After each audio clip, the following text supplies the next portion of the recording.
안녕하십니까? 지혜의 숲에서 길을 찾는 여러분, 반갑습니다. 삶의 여정에서 우리는 수많은 사람들을 만나고 관계를 맺으며 살아갑니다.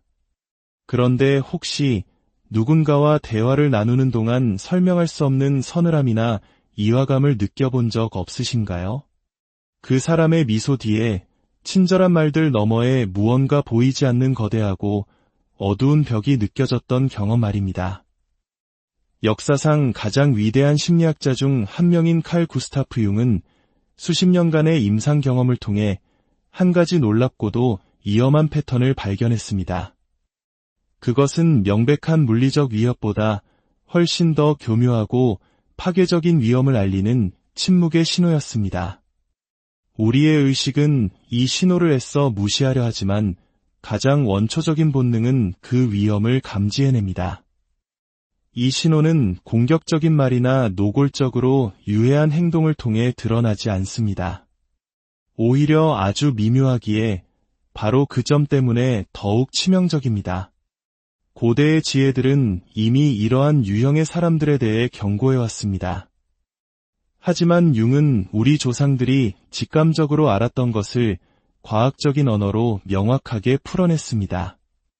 가장 소름 끼치는 사실은 이 위험 신호가 지극히 평범해 보이는, 심지어 매력적이고 카리스마 넘치는 사람들에게서도 나타날 수 있다는 것입니다. 그리고 만약 당신이 이 신호를 감지했다면 유일하게 현명한 대응은 즉시 그 자리를 피하는 것뿐입니다. 오늘 우리는 칼 융이 밝혀낸 인간관계 속 가장 위험한 신호들에 대해 깊이 탐색해보고자 합니다. 이 여정을 통해 타인을 더 깊이 이해하고 무엇보다 우리 자신을 보호하는 지혜를 얻게 되기를 바랍니다. 첫 번째 신호는 바로 그림자 투사입니다.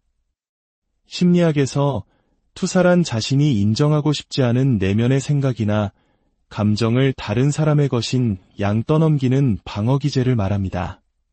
그리고 융이 말한 그림자란 우리 스스로가 받아들이기 힘든, 그래서 무의식의 깊은 곳으로 억눌러버린 자신의 모든 어두운 측면들을 의미합니다.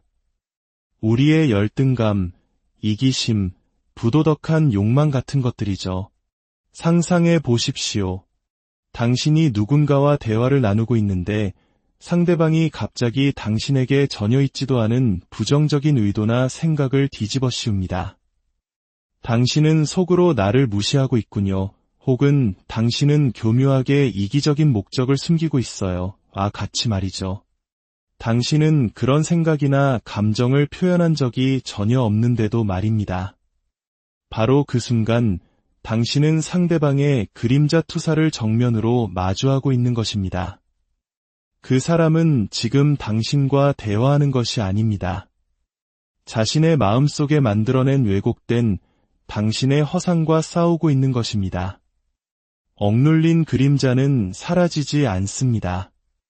무의식 속에 에너지를 축적하다가 이처럼 타인이라는 스크린을 통해 영사되는 것이죠. 자신의 그림자를 타인에게 끊임없이 투사하는 사람. 이것이 바로 융이 지적한 첫 번째 가장 위험한 신호입니다. 그들은 자기 안의 어둠을 볼 능력이 절대적으로 부재합니다. 그래서 그들은 그 어둠을 오직 타인에게서만 발견하고 비난합니다. 이 현상의 무서운 점은 그들의 관점에서는 당신이 정말로 그런 부정적인 모습들을 가진 사람이라는 것입니다. 고대의 영적 전통들은 융이 학문적으로 정립하기 훨씬 이전부터 이 현상을 꿰뚫어 보고 있었습니다. 불교에서는 자신의 불순함을 마치 남의 것인 양 비추는 흐려진 거울에 대해 이야기합니다. 기독교 전통에서는 자신의 눈 속에 들보는 보지 못하고 남의 눈에 티끌을 탓하는 비유를 찾을 수 있습니다. 정말로 경계해야 할 점은 그림자를 투사하는 사람이 자신의 인식이 옳다고 완전히 확신한다는 것입니다. 그들은 의식적으로 거짓말을 하는 것이 아닙니다. 자기 안에서 부정하는 바로 그 모습을 정말로 당신에게서 보고 있는 것입니다. 이러한 인식의 왜곡은 제3자에게까지 매우 설득력 있게 들릴 수 있는 확신을 만들어냅니다. 그들은 주변 사람들까지도 당신이 자신들이 묘사하는 바로 그런 사람이라고 믿게 만들 수 있습니다. 당신이 이런 경험을 하고 있다면 당신은 지금 보이지 않는 전쟁터 한가운데 서 있는 것입니다. 상대방은 자신이 감당할 수 없는 내면의 일부와 필사적으로 싸우고 있으며 당신은 의도치 않게 그 전쟁의 배경이 되어버린 것입니다. 지옥으로 가는 길은 선의로 포장되어 있다는 옛 속담이 있습니다. 융이라면 아마 이렇게 덧붙였을 겁니다. 그리고 그 길은 스스로를 의심의 여지 없이 선하다고 여기는 자들에 의해 닥인다. 바로 이것이 두 번째 위험 신호, 자기 팽창입니다. 이는 단순한 오만함과는 차원이 다른 훨씬 더 깊고 위험한 현상입니다. 자기 팽창은 한 사람의 자아가 스스로를 구원자, 깨달은 자, 혹은 절대 진리의 전달자 같은 원형적 이미지와 동일시할 때 발생합니다. 이런 사람은 스스로를 한계가 있는 인간으로 보지 않습니다. 대신 신 혹은 절대자의 대리인이라고 여깁니다. 그들의 언어는 겸손을 가장하지만 그 안에는 자신만이 옳다는 흔들림 없는 신념이 자리 잡고 있습니다. 저는 단지 진실을 말할 뿐입니다. 혹은 저는 세상을 더 나은 곳으로 만들 사명이 있습니다. 와 같은 말들 속에서 그들은 자신의 의견과 우주적 진리를 동일시합니다. 이러한 심리 상태는 동서고금의 모든 영적 전통에서 가장 경계하던 미묘한 함정이었습니다. 젠 불교에서는 이를 선병이라 불렀고 수피즘에서는 어둠의 장막보다 더 알아차리기 어려운 빛의 장막이라 표현했습니다. 이들을 알아보는 명백한 신호는 그들이 자신의 동기에 대해 결코 의심하지 않는다는 점입니다. 역사 속 위대한 현자들은 모두 존재의 신비 앞에서 깊은 겸손을 표현했지만 자기 팽창에 빠진 사람들은 절대적인 확신을 드러냅니다. 그들은 오류의 가능성을 전혀 고려하지 않습니다. 왜냐하면 자신의 생각은 개인적인 견해가 아니라 보편적인 진리라고 믿기 때문입니다. 이 상태가 특별히 위험한 이유는 엄청난 카리스마를 발산할 수 있다는 점입니다. 융은 심각한 자기 팽창 상태에 있는 지도자들이 그들이 뿜어내는 절대적인 확신 때문에 수많은 추종자들을 끌어모으는 것을 목격했습니다. 불확실한 세상 속에서 우리는 확신의 참 목소리에 안도감과 안정감을 느끼기 때문입니다. 보통의 자아는 나는 중요하다고 주장합니다. 하지만 팽창된 자아는 나는 지고한 선의 통로다라고 선언합니다. 이 미묘한 차이가 왜 수많은 사람들이 영적으로 고양된 것처럼 보이는 위험한 인물에게 매료되는지를 설명해 줍니다. 그렇다면 누군가가 자기 팽창 상태인지 어떻게 알 수 있을까요? 비판이나 반대 의견에 대한 그들의 반응을 관찰하십시오. 팽창된 자아를 가진 사람은 질문을 유용한 정보로 받아들이지 않습니다. 그것을 자신이 대변하는 우주적 질서 자체에 대한 모욕으로 받아들입니다. 그들은 어떤 반대 의견도 정당한 인간적 견해 차이로 보지 않고 자신들이 대표하는 선과 진리에 대한 저항으로 해석합니다. 이는 대화와 성찰의 가능성을 원천적으로 차단합니다. 이제 세 번째 신호로 넘어가겠습니다. 언제 어디서든 당신이 기대하는 모습을 정확히 보여주는 사람보다 더 불안한 존재가 있을까요? 융은 특정 개인들에게서 나타나는 아주 교란스러운 패턴을 발견했습니다. 그것은 바로 인간적인 거칠음이나 모순, 자발성을 모두 제거해버린 너무나도 완벽한 사회적 적응 상태였습니다. 융이 고대 그리스 연극에서 가져온 용어인 페르소나, 즉 이 흠잡을 데 없는 가면은 우리의 의식이 그것을 언어로 표현하기 훨씬 전부터 본능이 감지해내는 경고 신호입니다. 페르소나와의 완전한 동일시는 외부 이미지와 내면의 존재 사이에 완전한 분리가 일어났음을 의미하기에 극도로 위험합니다. 이 개인은 사회적 인정을 받기 위해 제단 위에서 자신의 진정성을 희생했습니다.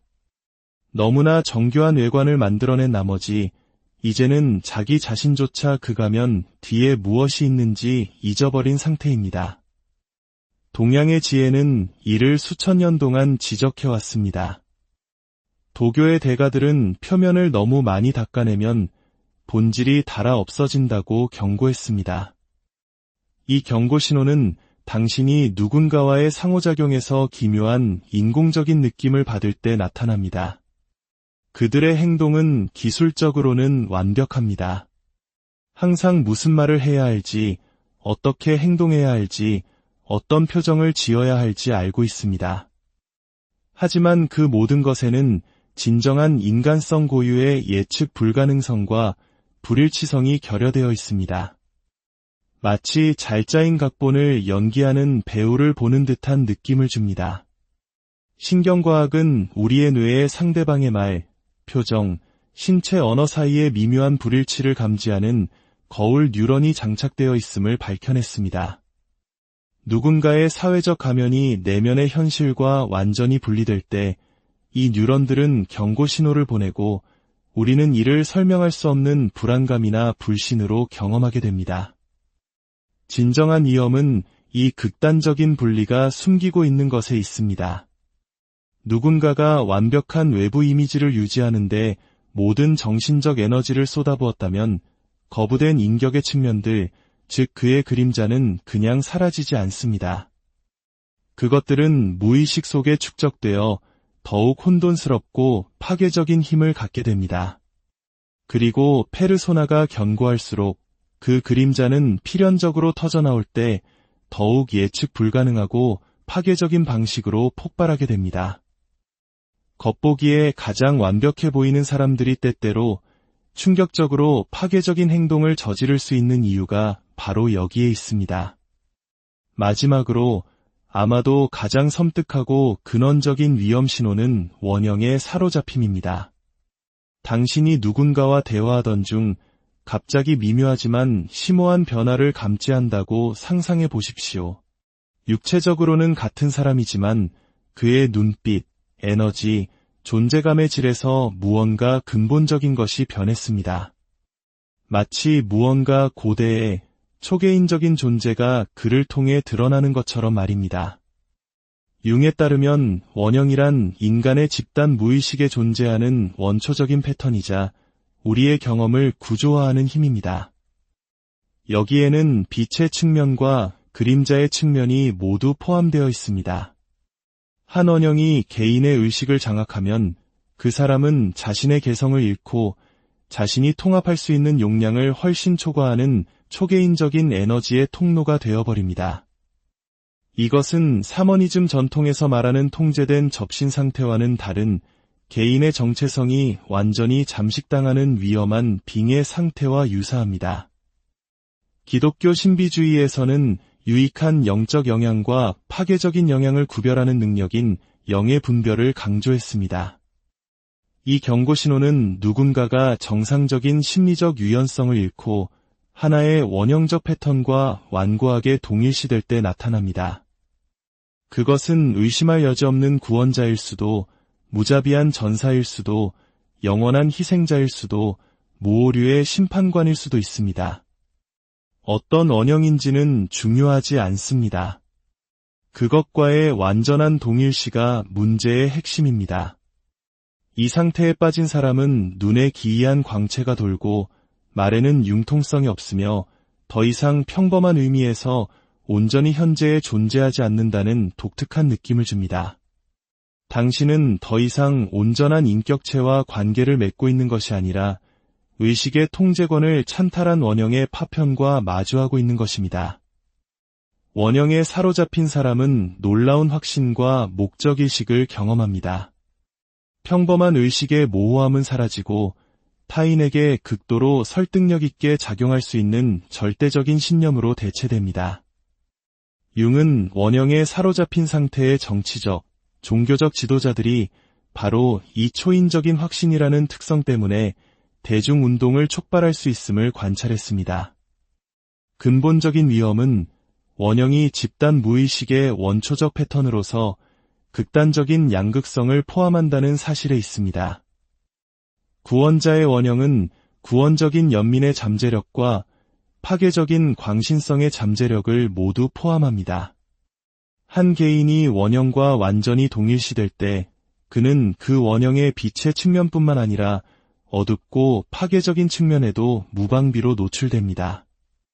지금까지 우리는 융이 경고한 4가지 위험 신호, 즉 그림자 투사, 자기 팽창, 페르소나와의 동일시, 그리고 원형의 사로잡힘에 대해 알아보았습니다. 이 신호들을 인식하는 것은 타인과의 관계에서 우리 자신을 보호하는 첫걸음입니다. 하지만 융의 지혜가 우리에게 주는 가장 심오한 가르침은 이 어두운 패턴들을 타인에게서만 찾아서는 안 된다는 것입니다.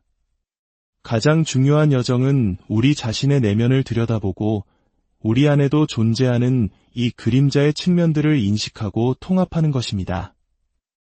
진정으로 심리적으로 성숙하고 통합된 사람은 자신의 복잡성을 인정합니다. 그들은 세상을 흑백으로 나누지 않으며 인간의 보편적인 복잡성을 인식합니다. 융 심리학자 제임스 홀리스가 지적했듯이 심리적 성숙은 우리가 우리 자신의 절대적인 순수성에 대한 환상을 버릴 때 시작됩니다. 진정한 겸손과 권위를 동시에 가진 사람, 자신의 선함이나 지혜를 굳이 내세울 필요가 없는 사람, 그들이야말로 자신의 그림자를 끌어안고 더 온전한 인간으로 나아가는 사람들입니다. 오늘의 이야기가 당신의 마음에 작은 울림을 주었기를 바랍니다. 만약 당신의 삶에서 중요한 누군가에게서 이러한 신호들을 인식했거나 더 중요하게는 당신 자신 안에서 이러한 패턴의 일부를 발견했다면 그것을 인식하는 것만으로도 변화를 위한 위대한 첫걸음을 뗀 것입니다. 이 지혜가 당신의 삶에 평안과 통찰을 가져다 주기를 기원합니다. 저희의 지혜로운 여정에 동참하고 싶으시다면 구독과 알림 설정으로 함께해 주십시오. 당신의 좋아요 하나, 공유 하나가 이 메시지를 필요로 하는 또 다른 누군가에게 빛을 비추는 등불이 될 수 있습니다. 안녕하십니까? 지혜의 숲에서 길을 찾는 여러분, 반갑습니다. 삶의 여정에서 우리는 수많은 사람들을 만나고 관계를 맺으며 살아갑니다. 그런데 혹시 누군가와 대화를 나누는 동안 설명할 수 없는 서늘함이나 이화감을 느껴본 적 없으신가요? 그 사람의 미소 뒤에 친절한 말들 너머에 무언가 보이지 않는 거대하고 어두운 벽이 느껴졌던 경험 말입니다. 역사상 가장 위대한 심리학자 중 한 명인 칼 구스타프 융은 수십 년간의 임상 경험을 통해 한 가지 놀랍고도 위험한 패턴을 발견했습니다. 그것은 명백한 물리적 위협보다 훨씬 더 교묘하고 파괴적인 위험을 알리는 침묵의 신호였습니다. 우리의 의식은 이 신호를 애써 무시하려 하지만 가장 원초적인 본능은 그 위험을 감지해냅니다. 이 신호는 공격적인 말이나 노골적으로 유해한 행동을 통해 드러나지 않습니다. 오히려 아주 미묘하기에 바로 그 점 때문에 더욱 치명적입니다. 고대의 지혜들은 이미 이러한 유형의 사람들에 대해 경고해왔습니다. 하지만 융은 우리 조상들이 직감적으로 알았던 것을 과학적인 언어로 명확하게 풀어냈습니다. 가장 소름 끼치는 사실은 이 위험 신호가 지극히 평범해 보이는, 심지어 매력적이고 카리스마 넘치는 사람들에게서도 나타날 수 있다는 것입니다. 그리고 만약 당신이 이 신호를 감지했다면 유일하게 현명한 대응은 즉시 그 자리를 피하는 것뿐입니다. 오늘 우리는 칼 융이 밝혀낸 인간관계 속 가장 위험한 신호들에 대해 깊이 탐색해보고자 합니다. 이 여정을 통해 타인을 더 깊이 이해하고 무엇보다 우리 자신을 보호하는 지혜를 얻게 되기를 바랍니다. 첫 번째 신호는 바로 그림자 투사입니다. 심리학에서 투사란 자신이 인정하고 싶지 않은 내면의 생각이나 감정을 다른 사람의 것인 양 떠넘기는 방어 기제를 말합니다. 그리고 융이 말한 그림자란 우리 스스로가 받아들이기 힘든, 그래서 무의식의 깊은 곳으로 억눌러버린 자신의 모든 어두운 측면들을 의미합니다. 우리의 열등감, 이기심, 부도덕한 욕망 같은 것들이죠. 상상해 보십시오. 당신이 누군가와 대화를 나누고 있는데 상대방이 갑자기 당신에게 전혀 있지도 않은 부정적인 의도나 생각을 뒤집어 씌웁니다. 당신은 속으로 나를 무시하고 있군요. 혹은 당신은 교묘하게 이기적인 목적을 숨기고 있어요. 같이 말이죠. 당신은 그런 생각이나 감정을 표현한 적이 전혀 없는데도 말입니다. 바로 그 순간 당신은 상대방의 그림자 투사를 정면으로 마주하고 있는 것입니다. 그 사람은 지금 당신과 대화하는 것이 아닙니다. 자신의 마음속에 만들어낸 왜곡된 당신의 허상과 싸우고 있는 것입니다. 억눌린 그림자는 사라지지 않습니다. 무의식 속에 에너지를 축적하다가 이처럼 타인이라는 스크린을 통해 영사되는 것이죠. 자신의 그림자를 타인에게 끊임없이 투사하는 사람. 이것이 바로 융이 지적한 첫 번째 가장 위험한 신호입니다. 그들은 자기 안의 어둠을 볼 능력이 절대적으로 부재합니다. 그래서 그들은 그 어둠을 오직 타인에게서만 발견하고 비난합니다. 이 현상의 무서운 점은 그들의 관점에서는 당신이 정말로 그런 부정적인 모습들을 가진 사람이라는 것입니다. 고대의 영적 전통들은 융이 학문적으로 정립하기 훨씬 이전부터 이 현상을 꿰뚫어 보고 있었습니다. 불교에서는 자신의 불순함을 마치 남의 것인 양 비추는 흐려진 거울에 대해 이야기합니다. 기독교 전통에서는 자신의 눈 속에 들보는 보지 못하고 남의 눈에 티끌을 탓하는 비유를 찾을 수 있습니다. 정말로 경계해야 할 점은 그림자를 투사하는 사람이 자신의 인식이 옳다고 완전히 확신한다는 것입니다. 그들은 의식적으로 거짓말을 하는 것이 아닙니다. 자기 안에서 부정하는 바로 그 모습을 정말로 당신에게서 보고 있는 것입니다. 이러한 인식의 왜곡은 제3자에게까지 매우 설득력 있게 들릴 수 있는 확신을 만들어냅니다. 그들은 주변 사람들까지도 당신이 자신들이 묘사하는 바로 그런 사람이라고 믿게 만들 수 있습니다. 당신이 이런 경험을 하고 있다면 당신은 지금 보이지 않는 전쟁터 한가운데 서 있는 것입니다. 상대방은 자신이 감당할 수 없는 내면의 일부와 필사적으로 싸우고 있으며 당신은 의도치 않게 그 전쟁의 배경이 되어버린 것입니다. 지옥으로 가는 길은 선의로 포장되어 있다는 옛 속담이 있습니다. 융이라면 아마 이렇게 덧붙였을 겁니다. 그리고 그 길은 스스로를 의심의 여지 없이 선하다고 여기는 자들에 의해 닥인다. 바로 이것이 두 번째 위험 신호, 자기 팽창입니다. 이는 단순한 오만함과는 차원이 다른 훨씬 더 깊고 위험한 현상입니다. 자기 팽창은 한 사람의 자아가 스스로를 구원자, 깨달은 자, 혹은 절대 진리의 전달자 같은 원형적 이미지와 동일시할 때 발생합니다. 이런 사람은 스스로를 한계가 있는 인간으로 보지 않습니다. 대신 신 혹은 절대자의 대리인이라고 여깁니다. 그들의 언어는 겸손을 가장하지만 그 안에는 자신만이 옳다는 흔들림 없는 신념이 자리 잡고 있습니다. 저는 단지 진실을 말할 뿐입니다. 혹은 저는 세상을 더 나은 곳으로 만들 사명이 있습니다.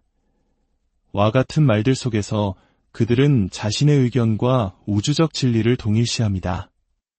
이러한 심리 상태는 동서고금의 모든 영적 전통에서 가장 경계하던 미묘한 함정이었습니다.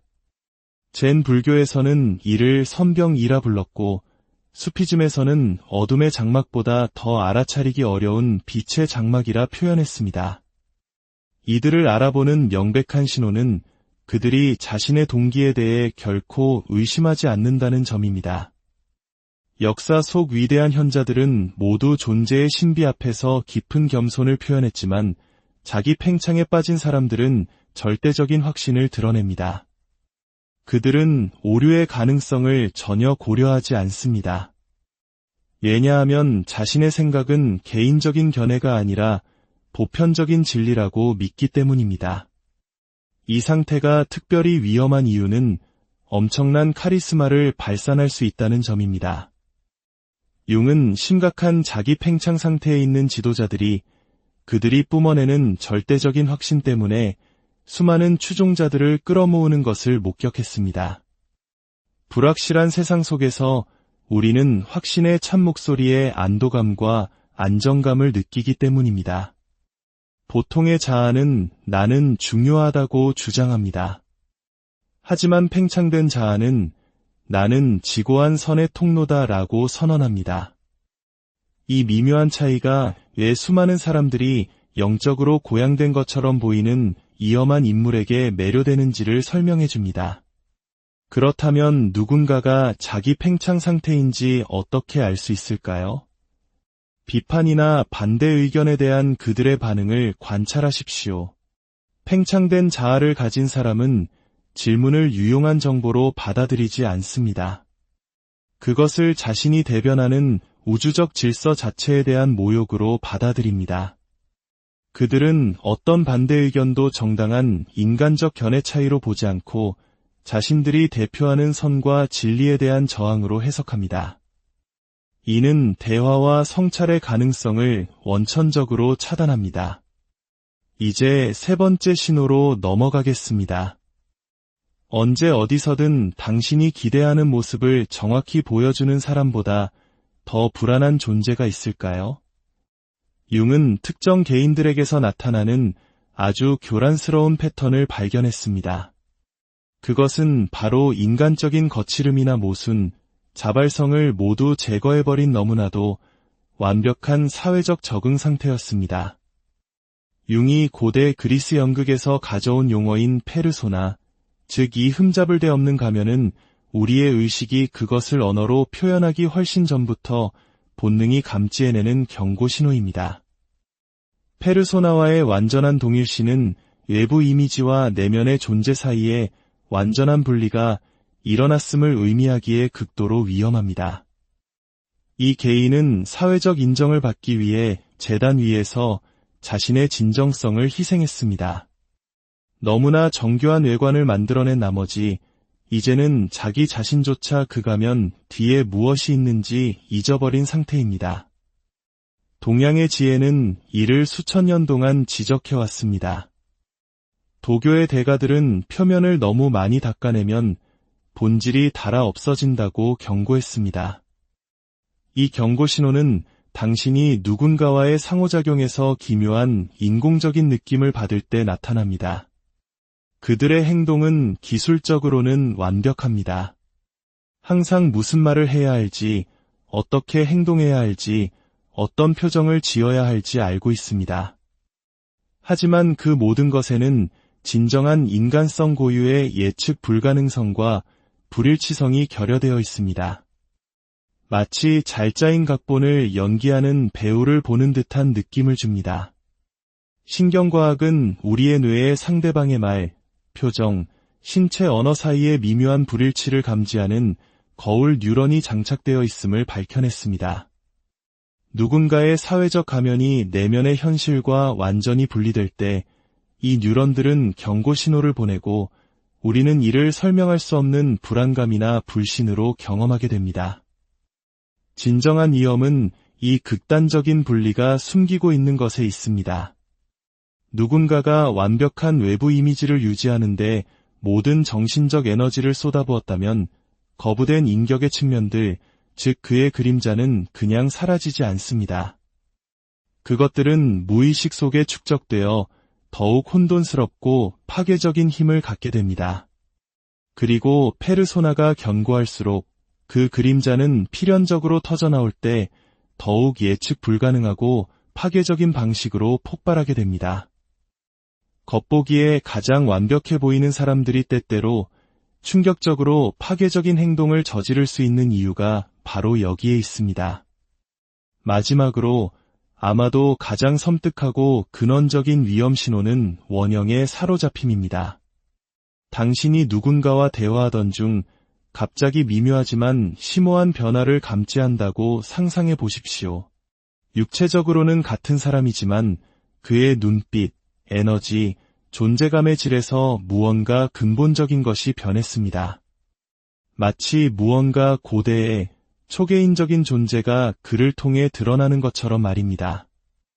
융에 따르면 원형이란 인간의 집단 무의식에 존재하는 원초적인 패턴이자 우리의 경험을 구조화하는 힘입니다. 여기에는 빛의 측면과 그림자의 측면이 모두 포함되어 있습니다. 한 원형이 개인의 의식을 장악하면 그 사람은 자신의 개성을 잃고 자신이 통합할 수 있는 용량을 훨씬 초과하는 초개인적인 에너지의 통로가 되어버립니다. 이것은 사머니즘 전통에서 말하는 통제된 접신 상태와는 다른 개인의 정체성이 완전히 잠식당하는 위험한 빙의 상태와 유사합니다. 기독교 신비주의에서는 유익한 영적 영향과 파괴적인 영향을 구별하는 능력인 영의 분별을 강조했습니다. 이 경고신호는 누군가가 정상적인 심리적 유연성을 잃고 하나의 원형적 패턴과 완고하게 동일시될 때 나타납니다. 그것은 의심할 여지 없는 구원자일 수도, 무자비한 전사일 수도, 영원한 희생자일 수도, 무오류의 심판관일 수도 있습니다. 어떤 원형인지는 중요하지 않습니다. 그것과의 완전한 동일시가 문제의 핵심입니다. 이 상태에 빠진 사람은 눈에 기이한 광채가 돌고 말에는 융통성이 없으며 더 이상 평범한 의미에서 온전히 현재에 존재하지 않는다는 독특한 느낌을 줍니다. 당신은 더 이상 온전한 인격체와 관계를 맺고 있는 것이 아니라 의식의 통제권을 찬탈한 원형의 파편과 마주하고 있는 것입니다. 원형에 사로잡힌 사람은 놀라운 확신과 목적의식을 경험합니다. 평범한 의식의 모호함은 사라지고 타인에게 극도로 설득력 있게 작용할 수 있는 절대적인 신념으로 대체됩니다. 융은 원형에 사로잡힌 상태의 정치적, 종교적 지도자들이 바로 이 초인적인 확신이라는 특성 때문에 대중운동을 촉발할 수 있음을 관찰했습니다. 근본적인 위험은 원형이 집단 무의식의 원초적 패턴으로서 극단적인 양극성을 포함한다는 사실에 있습니다. 구원자의 원형은 구원적인 연민의 잠재력과 파괴적인 광신성의 잠재력을 모두 포함합니다. 한 개인이 원형과 완전히 동일시될 때 그는 그 원형의 빛의 측면뿐만 아니라 어둡고 파괴적인 측면에도 무방비로 노출됩니다. 지금까지 우리는 융이 경고한 4가지 위험 신호, 즉 그림자 투사, 자기 팽창, 페르소나와의 동일시, 그리고 원형의 사로잡힘에 대해 알아보았습니다. 이 신호들을 인식하는 것은 타인과의 관계에서 우리 자신을 보호하는 첫걸음입니다. 하지만 융의 지혜가 우리에게 주는 가장 심오한 가르침은 이 어두운 패턴들을 타인에게서만 찾아서는 안 된다는 것입니다. 가장 중요한 여정은 우리 자신의 내면을 들여다보고 우리 안에도 존재하는 이 그림자의 측면들을 인식하고 통합하는 것입니다. 진정으로 심리적으로 성숙하고 통합된 사람은 자신의 복잡성을 인정합니다. 그들은 세상을 흑백으로 나누지 않으며 인간의 보편적인 복잡성을 인식합니다. 융 심리학자 제임스 홀리스가 지적했듯이 심리적 성숙은 우리가 우리 자신의 절대적인 순수성에 대한 환상을 버릴 때 시작됩니다. 진정한 겸손과 권위를 동시에 가진 사람, 자신의 선함이나 지혜를 굳이 내세울 필요가 없는 사람, 그들이야말로 자신의 그림자를 끌어안고 더 온전한 인간으로 나아가는 사람들입니다. 오늘의 이야기가 당신의 마음에 작은 울림을 주었기를 바랍니다. 만약 당신의 삶에서 중요한 누군가에게서 이러한 신호들을 인식했거나 더 중요하게는 당신 자신 안에서 이러한 패턴의 일부를 발견했다면 그것을 인식하는 것만으로도 변화를 위한 위대한 첫걸음을 뗀 것입니다. 이 지혜가 당신의 삶에 평안과 통찰을 가져다 주기를 기원합니다. 저희의 지혜로운 여정에 동참하고 싶으시다면 구독과 알림 설정으로 함께해 주십시오. 당신의 좋아요 하나, 공유 하나가 이 메시지를 필요로 하는 또 다른 누군가에게 빛을 비추는 등불이 될 수 있습니다. 안녕하십니까? 지혜의 숲에서 길을 찾는 여러분, 반갑습니다. 삶의 여정에서 우리는 수많은 사람들을 만나고 관계를 맺으며 살아갑니다. 그런데 혹시 누군가와 대화를 나누는 동안 설명할 수 없는 서늘함이나 이화감을 느껴본 적 없으신가요? 그 사람의 미소 뒤에 친절한 말들 너머에 무언가 보이지 않는 거대하고 어두운 벽이 느껴졌던 경험 말입니다. 역사상 가장 위대한 심리학자 중 한 명인 칼 구스타프 융은 수십 년간의 임상 경험을 통해 한 가지 놀랍고도 위험한 패턴을 발견했습니다. 그것은 명백한 물리적 위협보다 훨씬 더 교묘하고 파괴적인 위험을 알리는 침묵의 신호였습니다. 우리의 의식은 이 신호를 애써 무시하려 하지만 가장 원초적인 본능은 그 위험을 감지해냅니다. 이 신호는 공격적인 말이나 노골적으로 유해한 행동을 통해 드러나지 않습니다. 오히려 아주 미묘하기에 바로 그 점 때문에 더욱 치명적입니다. 고대의 지혜들은 이미 이러한 유형의 사람들에 대해 경고해왔습니다. 하지만 융은 우리 조상들이 직감적으로 알았던 것을 과학적인 언어로 명확하게 풀어냈습니다. 가장 소름 끼치는 사실은 이 위험 신호가 지극히 평범해 보이는, 심지어 매력적이고 카리스마 넘치는 사람들에게서도 나타날 수 있다는 것입니다. 그리고 만약 당신이 이 신호를 감지했다면 유일하게 현명한 대응은 즉시 그 자리를 피하는 것뿐입니다. 오늘 우리는 칼 융이 밝혀낸 인간관계 속 가장 위험한 신호들에 대해 깊이 탐색해보고자 합니다. 이 여정을 통해 타인을 더 깊이 이해하고 무엇보다 우리 자신을 보호하는 지혜를 얻게 되기를 바랍니다. 첫 번째 신호는 바로 그림자 투사입니다. 심리학에서 투사란 자신이 인정하고 싶지 않은 내면의 생각이나 감정을 다른 사람의 것인 양 떠넘기는 방어 기제를 말합니다. 그리고 융이 말한 그림자란 우리 스스로가 받아들이기 힘든, 그래서 무의식의 깊은 곳으로 억눌러버린 자신의 모든 어두운 측면들을 의미합니다. 우리의 열등감, 이기심, 부도덕한 욕망 같은 것들이죠. 상상해 보십시오. 당신이 누군가와 대화를 나누고 있는데 상대방이 갑자기 당신에게 전혀 있지도 않은 부정적인 의도나 생각을 뒤집어 씌웁니다. 당신은 속으로 나를 무시하고 있군요. 혹은 당신은 교묘하게 이기적인 목적을 숨기고 있어요. 같이 말이죠. 당신은 그런 생각이나 감정을 표현한 적이 전혀 없는데도 말입니다. 바로 그 순간 당신은 상대방의 그림자 투사를 정면으로 마주하고 있는 것입니다. 그 사람은 지금 당신과 대화하는 것이 아닙니다. 자신의 마음속에 만들어낸 왜곡된 당신의 허상과 싸우고 있는 것입니다. 억눌린 그림자는 사라지지 않습니다. 무의식 속에 에너지를 축적하다가 이처럼 타인이라는 스크린을 통해 영사되는 것이죠. 자신의 그림자를 타인에게 끊임없이 투사하는 사람. 이것이 바로 융이 지적한 첫 번째 가장 위험한 신호입니다. 그들은 자기 안의 어둠을 볼 능력이 절대적으로 부재합니다. 그래서 그들은 그 어둠을 오직 타인에게서만 발견하고 비난합니다. 이 현상의 무서운 점은 그들의 관점에서는 당신이 정말로 그런 부정적인 모습들을 가진 사람이라는 것입니다. 고대의 영적 전통들은 융이 학문적으로 정립하기 훨씬 이전부터 이 현상을 꿰뚫어 보고 있었습니다. 불교에서는 자신의 불순함을 마치 남의 것인 양 비추는 흐려진 거울에 대해 이야기합니다. 기독교 전통에서는 자신의 눈 속에 들보는 보지 못하고 남의 눈에 티끌을 탓하는 비유를 찾을 수 있습니다. 정말로 경계해야 할 점은 그림자를 투사하는 사람이 자신의 인식이 옳다고 완전히 확신한다는 것입니다. 그들은 의식적으로 거짓말을 하는 것이 아닙니다. 자기 안에서 부정하는 바로 그 모습을 정말로 당신에게서 보고 있는 것입니다.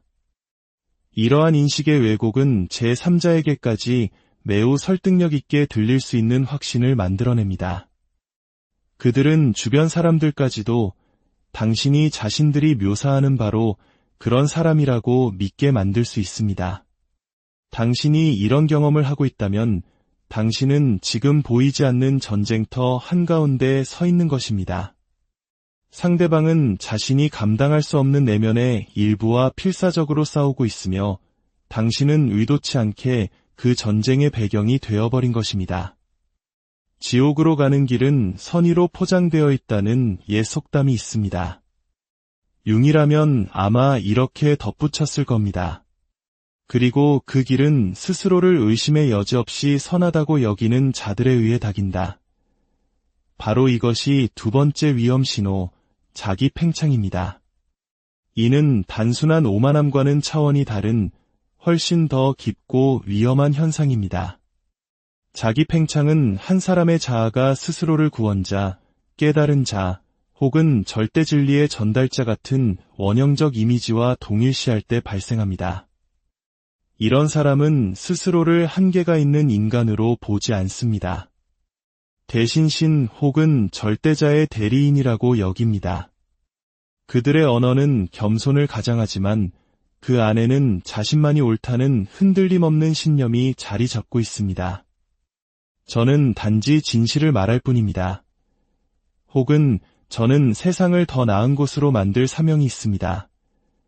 와 같은 말들 속에서 그들은 자신의 의견과 우주적 진리를 동일시합니다. 이러한 심리 상태는 동서고금의 모든 영적 전통에서 가장 경계하던 미묘한 함정이었습니다.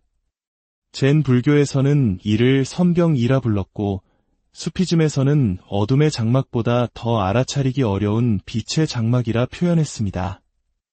이들을 알아보는 명백한 신호는 그들이 자신의 동기에 대해 결코 의심하지 않는다는 점입니다. 역사 속 위대한 현자들은 모두 존재의 신비 앞에서 깊은 겸손을 표현했지만 자기 팽창에 빠진 사람들은 절대적인 확신을 드러냅니다. 그들은 오류의 가능성을 전혀 고려하지 않습니다. 왜냐하면 자신의 생각은 개인적인 견해가 아니라 보편적인 진리라고 믿기 때문입니다. 이 상태가 특별히 위험한 이유는 엄청난 카리스마를 발산할 수 있다는 점입니다. 융은 심각한 자기 팽창 상태에 있는 지도자들이 그들이 뿜어내는 절대적인 확신 때문에 수많은 추종자들을 끌어모으는 것을 목격했습니다. 불확실한 세상 속에서 우리는 확신의 참 목소리에 안도감과 안정감을 느끼기 때문입니다. 보통의 자아는 나는 중요하다고 주장합니다. 하지만 팽창된 자아는 나는 지고한 선의 통로다라고 선언합니다. 이 미묘한 차이가 왜 수많은 사람들이 영적으로 고양된 것처럼 보이는 위험한 인물에게 매료되는지를 설명해 줍니다. 그렇다면 누군가가 자기 팽창 상태인지 어떻게 알 수 있을까요? 비판이나 반대 의견에 대한 그들의 반응을 관찰하십시오. 팽창된 자아를 가진 사람은 질문을 유용한 정보로 받아들이지 않습니다. 그것을 자신이 대변하는 우주적 질서 자체에 대한 모욕으로 받아들입니다. 그들은 어떤 반대 의견도 정당한 인간적 견해 차이로 보지 않고 자신들이 대표하는 선과 진리에 대한 저항으로 해석합니다. 이는 대화와 성찰의 가능성을 원천적으로 차단합니다. 이제 세 번째 신호로 넘어가겠습니다. 언제 어디서든 당신이 기대하는 모습을 정확히 보여주는 사람보다 더 불안한 존재가 있을까요? 융은 특정 개인들에게서 나타나는 아주 교란스러운 패턴을 발견했습니다. 그것은 바로 인간적인 거칠음이나 모순, 자발성을 모두 제거해버린 너무나도 완벽한 사회적 적응 상태였습니다. 융이 고대 그리스 연극에서 가져온 용어인 페르소나, 즉 이 흠잡을 데 없는 가면은 우리의 의식이 그것을 언어로 표현하기 훨씬 전부터 본능이 감지해내는 경고 신호입니다. 페르소나와의 완전한 동일시는 외부 이미지와 내면의 존재 사이에 완전한 분리가 일어났음을 의미하기에 극도로 위험합니다. 이 개인은 사회적 인정을 받기 위해 제단 위에서 자신의 진정성을 희생했습니다. 너무나 정교한 외관을 만들어낸 나머지 이제는 자기 자신조차 그가면 뒤에 무엇이 있는지 잊어버린 상태입니다. 동양의 지혜는 이를 수천 년 동안 지적해왔습니다. 도교의 대가들은 표면을 너무 많이 닦아내면 본질이 닳아 없어진다고 경고했습니다. 이 경고 신호는 당신이 누군가와의 상호작용에서 기묘한 인공적인 느낌을 받을 때 나타납니다. 그들의 행동은 기술적으로는 완벽합니다. 항상 무슨 말을 해야 할지, 어떻게 행동해야 할지, 어떤 표정을 지어야 할지 알고 있습니다. 하지만 그 모든 것에는 진정한 인간성 고유의 예측 불가능성과 불일치성이 결여되어 있습니다. 마치 잘 짜인 각본을 연기하는 배우를 보는 듯한 느낌을 줍니다. 신경과학은 우리의 뇌에 상대방의 말, 표정, 신체 언어 사이의 미묘한 불일치를 감지하는 거울 뉴런이 장착되어 있음을 밝혀냈습니다. 누군가의 사회적 가면이 내면의 현실과 완전히 분리될 때 이 뉴런들은 경고 신호를 보내고 우리는 이를 설명할 수 없는 불안감이나 불신으로 경험하게 됩니다. 진정한 위험은 이 극단적인 분리가 숨기고 있는 것에 있습니다. 누군가가 완벽한 외부 이미지를 유지하는데 모든 정신적 에너지를 쏟아부었다면 거부된 인격의 측면들, 즉 그의 그림자는 그냥 사라지지 않습니다. 그것들은 무의식 속에 축적되어 더욱 혼돈스럽고 파괴적인 힘을 갖게 됩니다. 그리고 페르소나가 견고할수록 그 그림자는 필연적으로 터져나올 때 더욱 예측 불가능하고 파괴적인 방식으로 폭발하게 됩니다. 겉보기에 가장 완벽해 보이는 사람들이 때때로 충격적으로 파괴적인 행동을 저지를 수 있는 이유가 바로 여기에 있습니다. 마지막으로 아마도 가장 섬뜩하고 근원적인 위험 신호는 원형의 사로잡힘입니다. 당신이 누군가와 대화하던 중 갑자기 미묘하지만 심오한 변화를 감지한다고 상상해 보십시오. 육체적으로는 같은 사람이지만 그의 눈빛, 에너지, 존재감의 질에서 무언가 근본적인 것이 변했습니다. 마치 무언가 고대의 초개인적인 존재가 그를 통해 드러나는 것처럼 말입니다. 융에 따르면 원형이란 인간의 집단 무의식에 존재하는 원초적인 패턴이자 우리의 경험을 구조화하는 힘입니다. 여기에는 빛의 측면과 그림자의 측면이 모두 포함되어 있습니다. 한 원형이 개인의 의식을 장악하면 그 사람은 자신의 개성을 잃고 자신이 통합할 수 있는 용량을 훨씬 초과하는 초개인적인 에너지의 통로가 되어버립니다. 이것은 샤머니즘 전통에서 말하는 통제된 접신 상태와는 다른 개인의 정체성이 완전히 잠식당하는 위험한 빙의 상태와 유사합니다. 기독교 신비주의에서는 유익한 영적 영향과 파괴적인 영향을 구별하는 능력인 영의 분별을 강조했습니다. 이 경고 신호는 누군가가 정상적인 심리적 유연성을 잃고 하나의 원형적 패턴과 완고하게 동일시될 때 나타납니다. 그것은 의심할 여지 없는 구원자일 수도, 무자비한 전사일 수도, 영원한 희생자일 수도, 무오류의 심판관일 수도 있습니다. 어떤 원형인지는 중요하지 않습니다. 그것과의 완전한 동일시가 문제의 핵심입니다. 이 상태에 빠진 사람은 눈에 기이한 광채가 돌고 말에는 융통성이 없으며 더 이상 평범한 의미에서 온전히 현재에 존재하지 않는다는 독특한 느낌을 줍니다.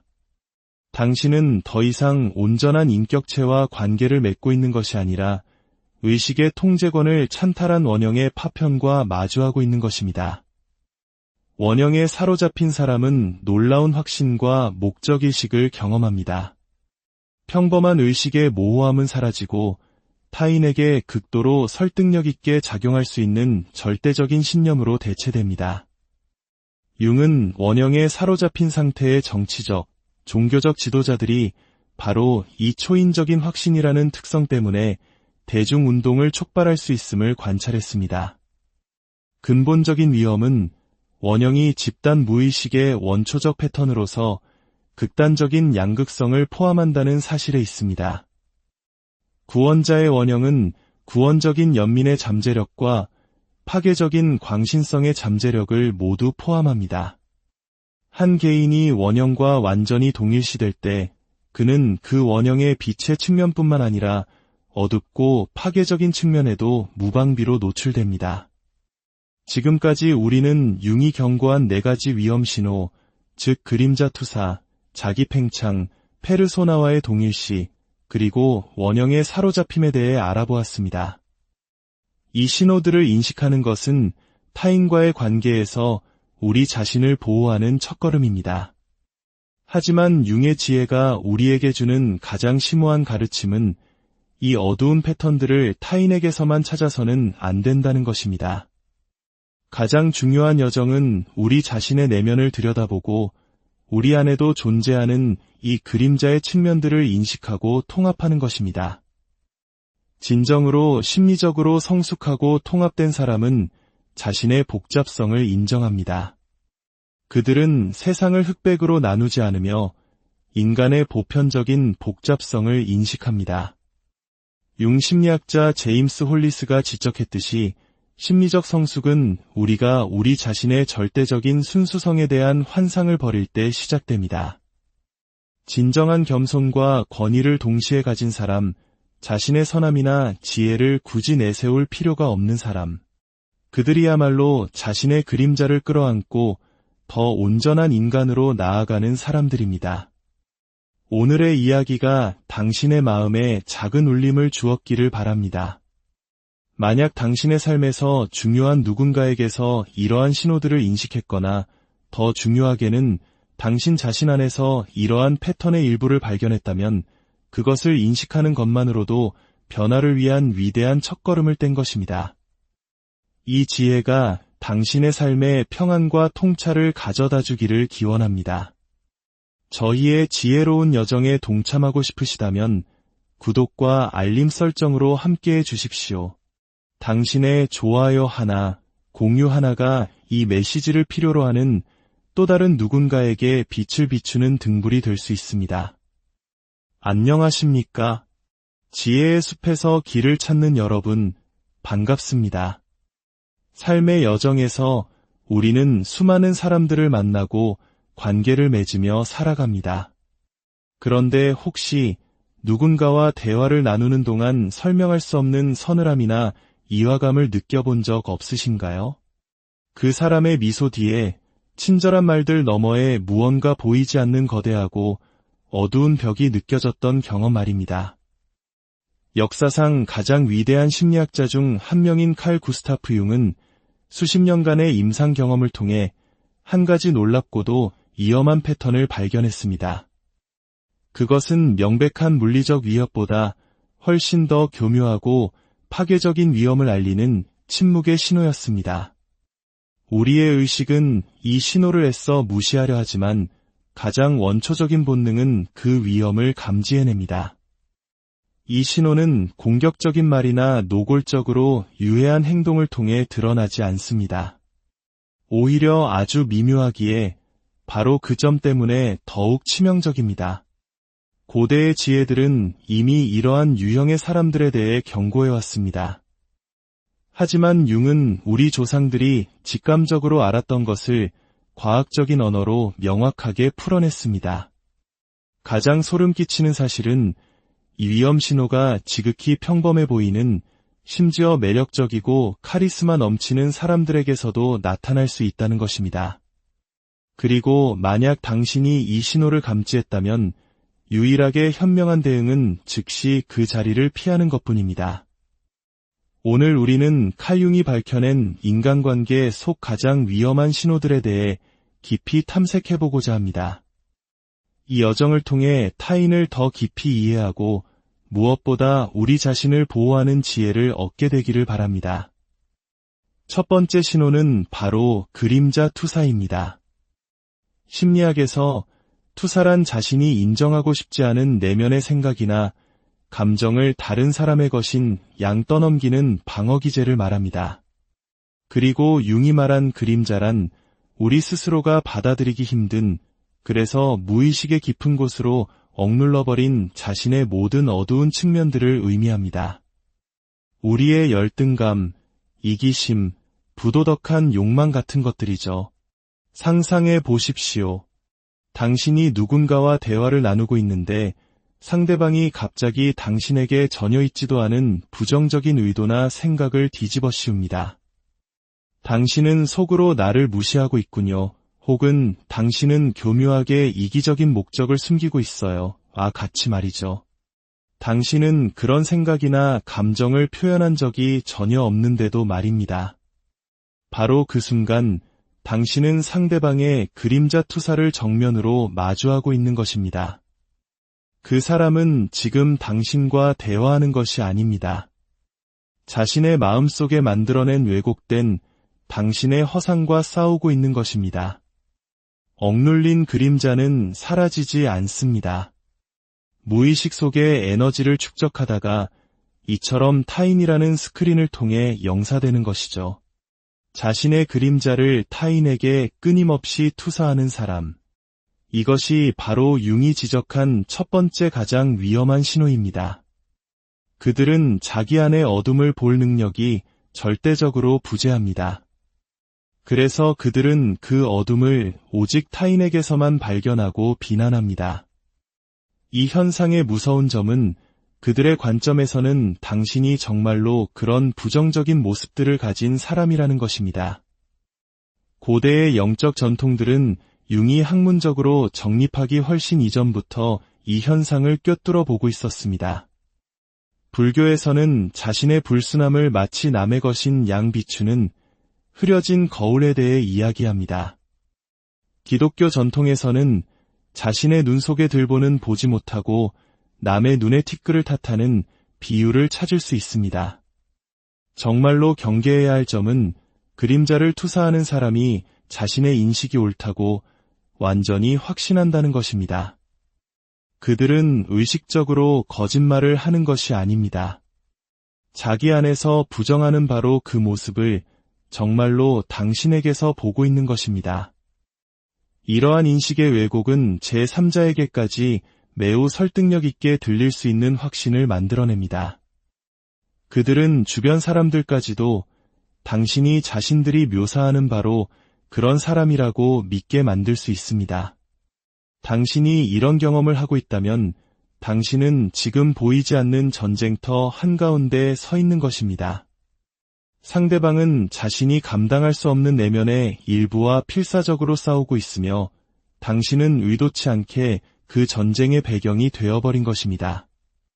지옥으로 가는 길은 선의로 포장되어 있다는 옛 속담이 있습니다.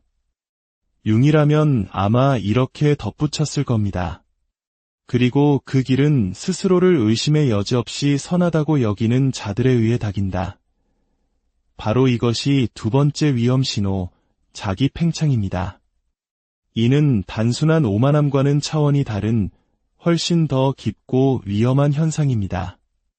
자기 팽창은 한 사람의 자아가 스스로를 구원자, 깨달은 자, 혹은 절대 진리의 전달자 같은 원형적 이미지와 동일시할 때 발생합니다. 이런 사람은 스스로를 한계가 있는 인간으로 보지 않습니다. 대신 신 혹은 절대자의 대리인이라고 여깁니다. 그들의 언어는 겸손을 가장하지만 그 안에는 자신만이 옳다는 흔들림 없는 신념이 자리 잡고 있습니다. 저는 단지 진실을 말할 뿐입니다. 혹은 저는 세상을 더 나은 곳으로 만들 사명이 있습니다. 와 같은 말들 속에서 그들은 자신의 의견과 우주적 진리를 동일시합니다. 이러한 심리 상태는 동서고금의 모든 영적 전통에서 가장 경계하던 미묘한 함정이었습니다. 젠 불교에서는 이를 선병이라 불렀고 수피즘에서는 어둠의 장막보다 더 알아차리기 어려운 빛의 장막이라 표현했습니다. 이들을 알아보는 명백한 신호는 그들이 자신의 동기에 대해 결코 의심하지 않는다는 점입니다. 역사 속 위대한 현자들은 모두 존재의 신비 앞에서 깊은 겸손을 표현했습니다.